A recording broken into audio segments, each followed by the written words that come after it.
everyone. This is Dr. Ayleen, and this is another dose of Medicine Walk.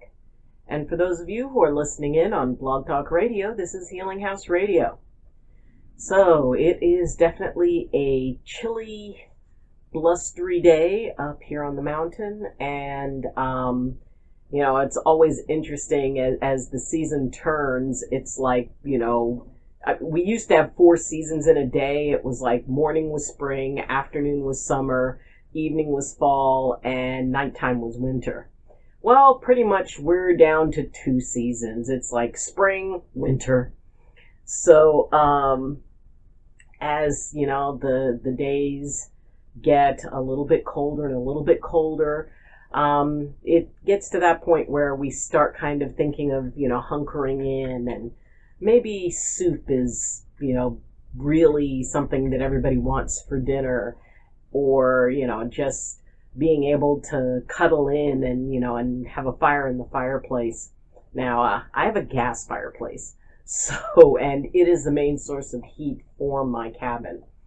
And it's nice and it's cozy, and it's still, it will still be kind of on the chilly side, because also PG&E costs go way, way up in the winter. So I try to use it sparingly, and also because of the fact that I want to be, a more earth conscious, so I don't run it all day long, and so I break out my sweaters and my jackets and, just kind of roam around here wearing that. So, still in that power slide of 2020 almost ending. And now that the election is almost all behind us, there's still some interesting residual type of effects. But, and really, and I've mentioned this before, that there's a lot of people who are very unhappy about outcomes. And I think that actually needs to be addressed, because if we're going to find balance with 2020, if we're going to close it out in a good way, that means that if there are issues that are still between people, between friends, between family, between community members, the idea that maybe it's time to start offering an olive branch, maybe it's time to, show some compassion for those who are hurting. And whether somebody, you don't have to agree with their politics, you don't have to agree with their point of view in order to be able to show compassion that someone is in a hurting space. And it's amazing how a little bit of understanding, a little bit of, I'm sorry that this has affected you so deeply. I really am. Saying that to somebody who maybe is a bit traumatized by what's happened, it's a tricky thing, because if you can't do it authentically, it's best not to do it at all.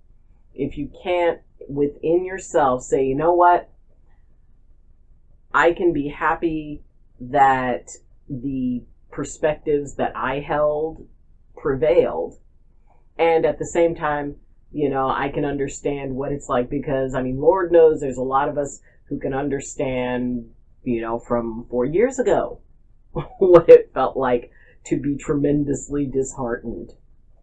So, we're heading into the season of peace, the season of the holidays, the season when we're supposed to have goodwill towards everybody. Well, let's start off with goodwill towards, the people who maybe family, friends, who are upset, to kind of let them express their grief because they are grieving, and just give them a space to do that. Like I said, you don't have to agree with them to hear out their pain and their frustration. And you can even say, well, while I don't agree with the philosophies or with the politics, I can obviously see that this is very painful for you. And I'm sorry that it is.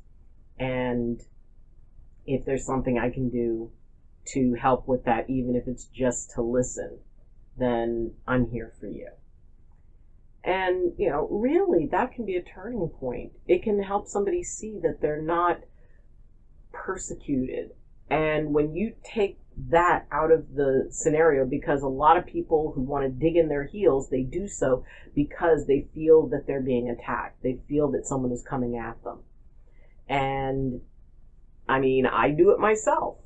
If somebody's going to come at me and start talking at me as opposed to talking to me, not very receptive to that. And honestly, that at that point, whatever they say, I'm really not going to listen to. I'm not going to embrace it. I'm not going to be receptive to it. And I firmly believe that we can have discussions, find common ground, and not have it be about us versus them. We're still dealing with a pandemic. And even though we've gotten some fantastic news about, possible vaccines that are, that are in the works, and that, maybe 2021 might not be so bad, and we may be able to get a handle on this and get our lives back. And that's still going to be a while. So we need to be able to, start kind of mending some fences and smoothing over some rough waters so that we can just be able to get this year out of the way. Now, in ancient times, when families and communities during the cold, hard winter, especially in places where winters were very intense, spent the vast majority of their times inside communal houses, because that way, they could focus their the resources that much better. Everybody was in together. And that was not a time, sorry about that. I could have sworn I turned this off. There we go. Technology. Yay. But the idea that they were going to be locked in together for months, and they had to be able to resolve issues, because they couldn't be in there fighting and arguing and, being aggressive because of the fact that it was the community that was there. So, if an issue came up, it had to be dealt with. It had to be dealt with, reasonably, because, they were going to be stuck together for months.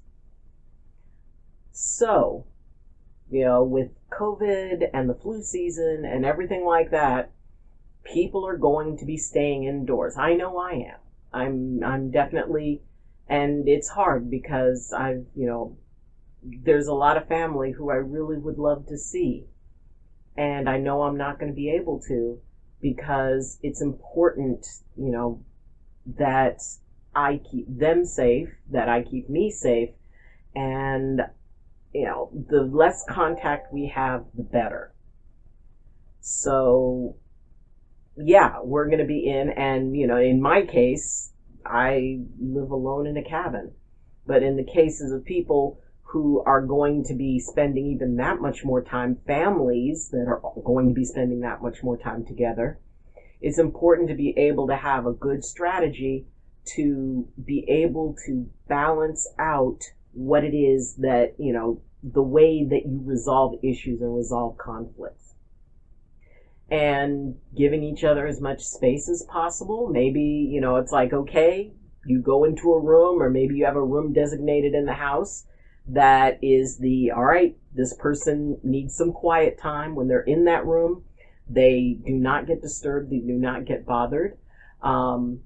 Maybe I knew of one family that would have like a bead on a string, and if it hung in the kitchen, and if somebody went and got that and put it on, that meant that they didn't want to talk about anything, that they didn't want to be approached, that they didn't want to be, interacted with.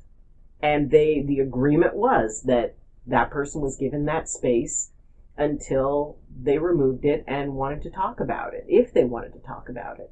So there's lots of ways that we can figure out agreements, and I don't really consider it about boundaries or rules. These are agreements that we can enter into, and whether it's with the people we're kind of locked up with or the people that we interact with. I mean, even online, people lose their tempers.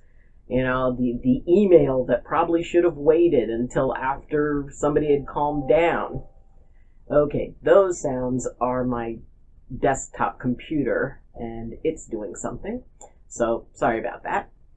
And it's important to be able to have agreements. It's important to be able to create the agreement before the argument happens, to create the agreement before the stress happens, that everybody has it. You can post it on your refrigerator, the agreements, that if somebody, if a conflict comes up, this is how we're dealing with it. And we start with compassion. We start with, we don't escalate, we de-escalate. And I've talked before about, my personal DEFCON 5 situation, where if you have, it's like with, the defense, coding for, it's like, 5 is the least problematic and DEFCON 1 is, okay, this is a bad situation here. So, in my mind, DEFCON 1 is, I don't want to talk, I don't want to be around anybody, and I'm going to go out. I will be back when I get back. And DEFCON 2 is, I don't want to leave, and I'm not going to leave, but I don't want to talk about it, but I just want to sit here and have somebody, you can sit next to me, but I don't want to talk about it. So, but I need someone to just sit next to me or to hold my hand. So it's like, okay. DEFCON 3 is, I want to talk about it, but I don't want to have anything said to me. I just want to talk about it, and I want to vent. Okay? DEFCON 4.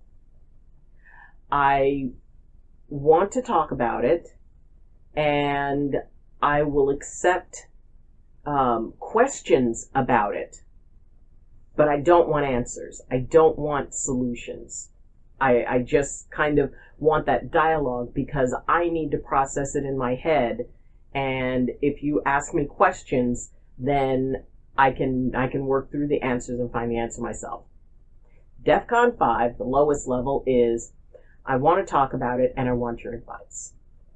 So if you break down however it is that you want to be able to resolve issues and how you want to be able to manage that sort of more enclosed space and interacting gently with one another, well, then, figure out your own system. Figure out a way that that everybody can agree is the way to handle things.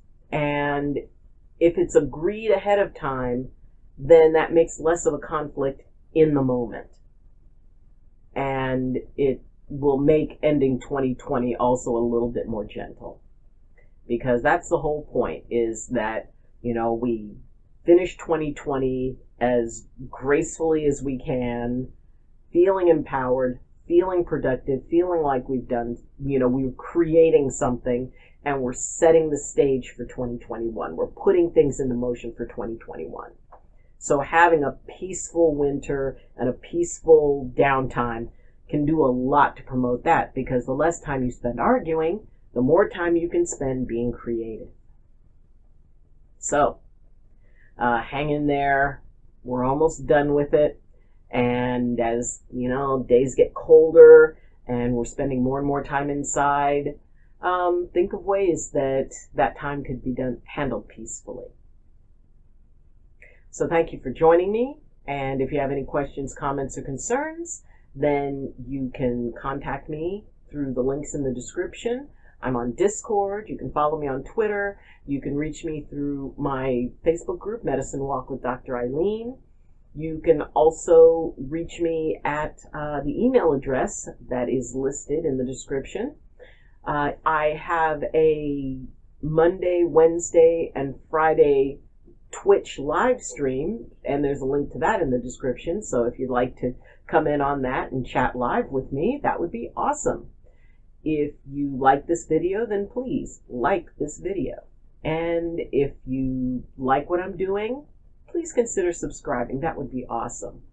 And if you go over to Twitch, then please consider following me on Twitch. I also have a YouTube page that I've created for the Twitch downloads. So the live streams that I do, I will be downloading onto YouTube. So, again, thank you for joining me. And as always, I wish you balance and I wish you blessings from my heart to yours. Love you. And see you next time. Bye.